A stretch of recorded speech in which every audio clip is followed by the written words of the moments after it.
try to get a matchup with Ngannou. Relaxed and smiling. Oh! In MMA, the greatest comeback isn't a momentum swing, it's the moment a single when a perfectly timed counterpunch turns a champion into a headline. Tonight, we're reliving the most brutal counter KOs in fight history, the shots that landed when everything was on the line. Score the fight. Sometimes, it's not aggression that wins fights, but the cold precision of a counterpunch, and nothing proved that more brutally than UFC 194, where José Aldo, unbeaten for a decade, charged forward with wild fury, only to run straight into what I call the Irish executioner. Conor relaxed and smiling. Conor McGregor's lightning counter left. A punch so perfectly timed it felt like fate itself had been waiting for Aldo's mistake, collapsing his reign in just 13 seconds and leaving the crowd in stunned silence. Proof that the deadliest strike is the one thrown second. Unbelievable! The first punch he threw! But if McGregor's counter was a scalpel, then Francis Ngannou's at UFC 218 was a sledgehammer from hell, as Alistair Overeem swung with looping power only to be intercepted by the Predator's guillotine uppercut, a counterpunch so violent it nearly lifted him off the canvas. A lot of people burning up Mick Maynard's phone to try to get a matchup with Ngannou. Down goes the Reem!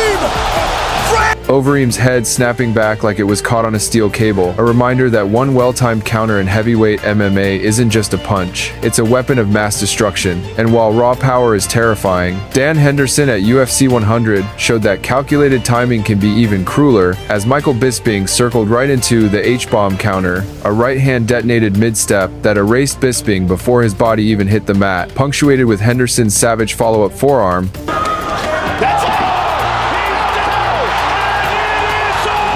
A chilling declaration that the price of walking into a counter isn't just defeat, it's humiliation etched into highlight reels forever. Perhaps no counter in history felt as eerie as Anderson Silva at UFC 101, where Forrest Griffin rushed forward, throwing heavy combinations only to be dismantled by what I call the phantom jab counter. Look at Silva.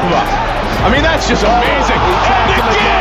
A short, backpedaling strike delivered with such casual grace that Silva looked almost bored as Griffin collapsed in confusion. The audience left gasping at the idea that a single counterpunch could not only end a fight but strip away a man's pride. The Spider is back!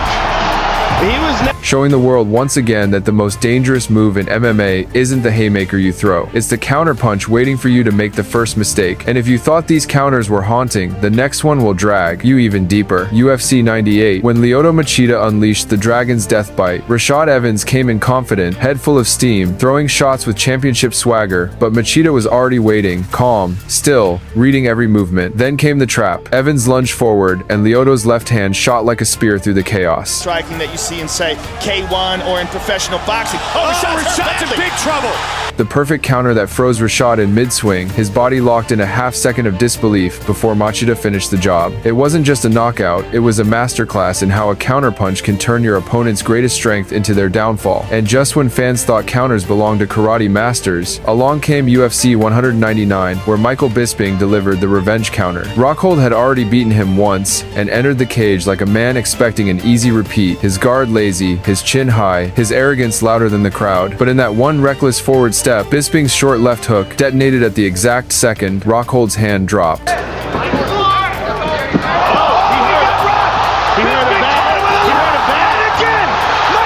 That was no lucky punch, it was the counter of a lifetime, perfectly timed, punishing overconfidence and flipping Bisping from the eternal underdog into a world champion in one swing. The punch didn't just land, it shattered narratives, proving that counterpunches are the sport's cruelest irony. They hand victory to the man least expected to win. And then comes Chuck Liddell, the very embodiment of counterpunching brutality, whose icy reputation was forged across his wars with Tito Ortiz. At UFC 47, and again at UFC 66, Ortiz's desperate blitzes ended the same way with the Iceman countercross. Tito would charge forward, convinced his pressure could smother the storm, only to find himself running straight into Liddell's looping right hand, a counter so violent it seemed almost inevitable. Liddell didn't just punch, he punished the act of attacking itself, building a career out of turning forward momentum into unconscious collapse.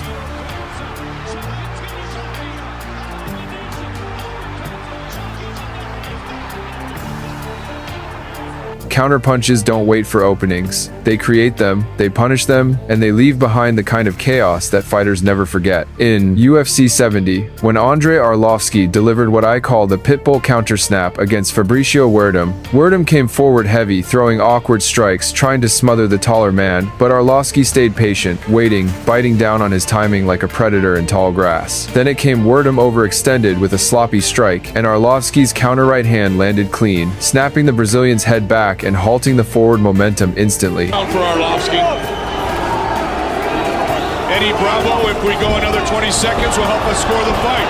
Purdue, charging it. It wasn't a highlight reel KO, but it was the essence of a counterpunch, punishing reckless aggression and forcing Werdum into survival mode. But if Arlovski's shot was surgical, Eddie Alvarez's counter in his war with Justin Gaethje at UFC 218 was pure trench warfare. Flinch.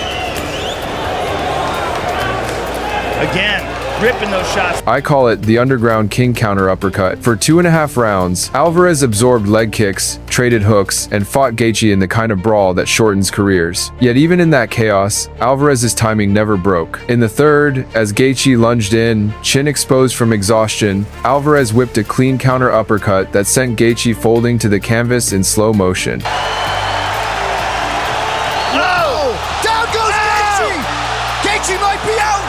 It was violent, yes, but it was also poetic, a reminder that the cleanest counterpunch can end even the dirtiest dogfight. And then came Jiri Procházka versus Dominick Reyes, a fight that looked like a wild brawl until Jiri revealed his genius and madness with the samurai counter elbow. Reyes, desperate to turn the tide, fired his left, and as he stepped forward, Jiri didn't retreat, he coiled. He spun mid-exchange, landing a counter-spinning back elbow flush on the jaw. Still firing back. Toughness shown on each side.